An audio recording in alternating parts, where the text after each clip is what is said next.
자, 그러면 이번에는 히든 종목을 찾아라 시간인데요. 이 시간에는 당장에는 관심 없더라도, 그죠? 여러분들 관심 밖에 있더라도, 또 주가가 지지부진하더라도 장기전으로 봤을 때 바닥권에 있는 종목군들을 좀 찾아보는 그런 시간입니다.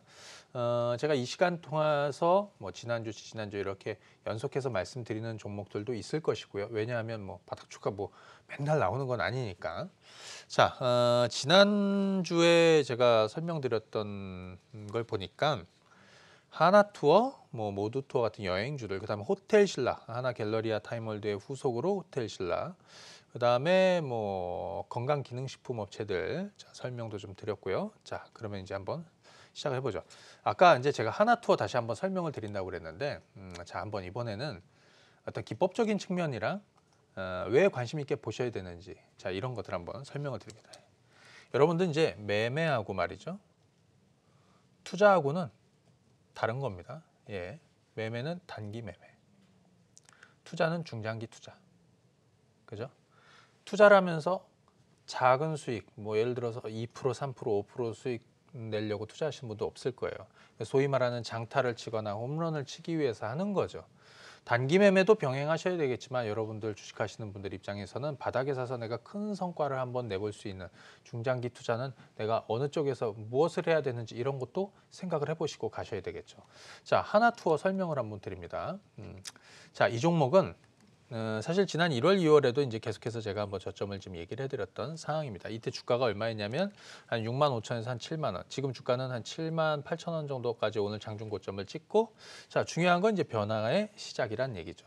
자, 여기서 이제 몇 가지 살펴볼 필요가 있는데, 첫 번째, 주가가 얼마나 떨어졌느냐. 자, 12만 8천 원대 있던 주가가 5만 5천 원대까지 떨어졌습니다. 왜 떨어졌을까요? 실적이 안 좋으니까 떨어졌겠죠. 그러면 작년에는 여행주들 볼 게 없었단 얘기예요. 그래서 작년에는 하지 마시라고 그랬던 거고요. 자, 올해 같은 경우에는 작년에 워낙 안 좋았다. 물론 뭐 지금 모두투어나 하나투어 다 기저효과가 있습니다. 근데 하나투어 같은 경우에는 이 자회사들 실적이 작년 대비해서 올해 좋아진단 말이에요. 또 적자폭이 면세점 같은 게 적자폭이 확 줄어들고요. 그래서 올해 연간으로 보면 영업이익이 뭐 작년 대비해서 한 90% 정도 늘어날 것 같습니다. 그러니까 주가는 작년에 실적 안 좋았던 거 이미 다 반영을 했고 이제 이렇게 턴어라운드하는, 보통 턴어라운드하는 걸 뭐라고 그러냐면 우리는 실적 개선이라고 얘기를 표현을 하는데, 이런 거는 실적이 부진해지다가 실적이 악화되는 상황이고요. 그래서 실적 악화가 계속 이어진 거예요. 그 주가는 장기간 떨어졌겠죠. 그러다가 주가가 바닥을 잡은 다음에 실적 개선, 그다음에 실적 호전, 호조세가 이루어지고 최고 실적, 최대 실적으로 향해 달려가는 거죠. 그러니까 근래 들어서는 어떤 상황이었냐? 실적의 바닥을 보였다. 그다음에 주가의 바닥도 같이 보였다. 자, 그러면 여기서부터는 시간 투자를 할 수 있다라는 얘기를 해드렸죠. 그죠? 자, 올해 영업이익은 한 500억 조금 안 될 것 같습니다. 작년 대비 따져보면 거의 한 90% 정도 전후의 실적 개선 폭이라고 생각이 드는데, 자, 중요한 건 이 종목은 여행주지만 면세점이라든지 이런 것도 다 같이 하고 있죠. 그래서 뭐 사드 악재가 있을 때 주가가 더 많이 떨어졌던 이유가 이제 그런 거였는데요. 이제는 면세점주들이 움직이지 않습니까? 제가 그 바닥을 다 잡아드렸고요. 이게 마지막 타자란 말이에요. 여러분들한테 제가 이 종목을 소개해드린 거는 자, 여기였어요. 예, 자, 2월 중순 정도 됐습니다. 그때서부터 제가 계속해서 설명을 드리고 지난주에도 설명을 드렸습니다. 지금은 변화를 하고 있는 거죠. 자, 지난주에도 무슨 얘기 해드렸냐면 가만히 시간 투자하면 성과가 난다라는 얘기 해드렸는데 잘 보시기 바랍니다. 자, 그 다음에 이제 두 번째는 모두투어 한번 보도록 하겠습니다. 모두투어. 자, 이 회사 이제 자회사들, 뭐 자유투어라든지, 뭐 그다음에 뭐 호텔 관련한 어떤 학교라든지. 근데 이 자회사들 실적이 전반적으로 작년에 다 좋지 않았고요. 작년에는 사실 좀 전에 하나투어에서 봤던 대로 여행 수요도 좋지는 않았습니다. 그래서 전체적으로 실적이 최악이 작년이었다는 얘기죠. 자, 올해 상반기를 기점으로 해서 하반기 턴어라운드에 대한 자, 기대감을 저는 가지고 있다. 주가 바닥은 지금 2만 한 3천 원에서 한 2만 한 4천 원 중반, 2만 5천 원, 이 정도면 바닥 수준이라고 얘기할 수 있겠습니다. 지금 당장에는 지지부진하지만, 그죠? 당장에는 지지부진하지만 결국에는 턴어라운드 시도가 곧 나오지 않을까. 자, 그래서 모두투어, 자, 관심 있게 보시면 되겠다 말씀을 드리고요. 자, 지난번에 제가 셀바이오텍이라는 종목을 한번 소개해 드린 적이 있었는데 그 이후에 주가가 흐름이 괜찮았습니다. 그리고 건강기능식품 ODM 업체들 중에서 뉴트리바이오텍 얘기를 좀 해드렸는데요. 자, 한번 보도록 하겠습니다.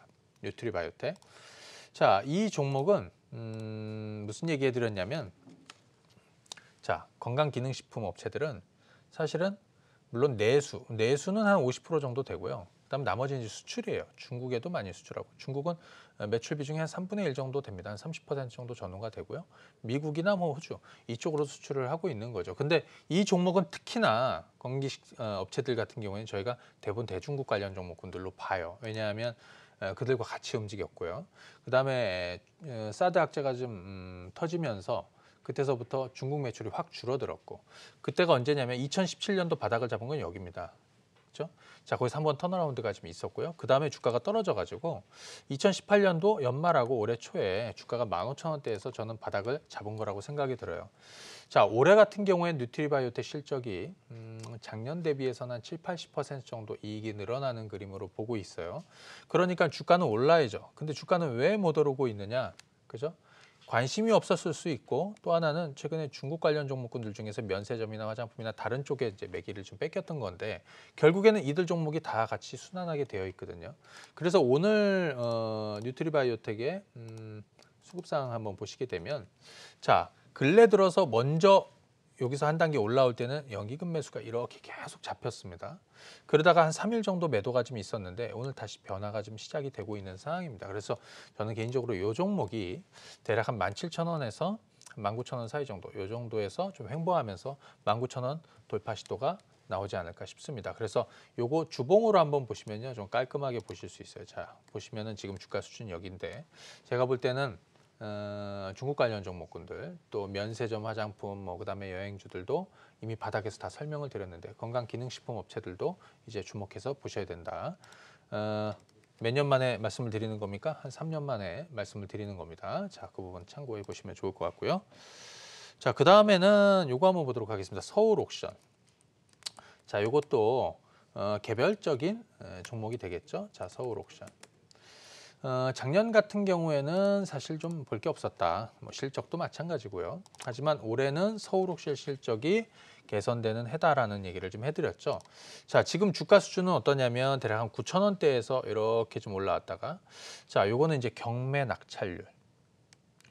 자, 요게 이제 중요하다라고 그랬는데, 경매 낙찰률은 작년 대비해서 우리도 마찬가지고 홍콩 경매 낙찰률도 지금 10%대 이상으로 올라서고 있습니다. 자, 결국에 이게 실적에 가장 영향을 많이 주는 거거든요.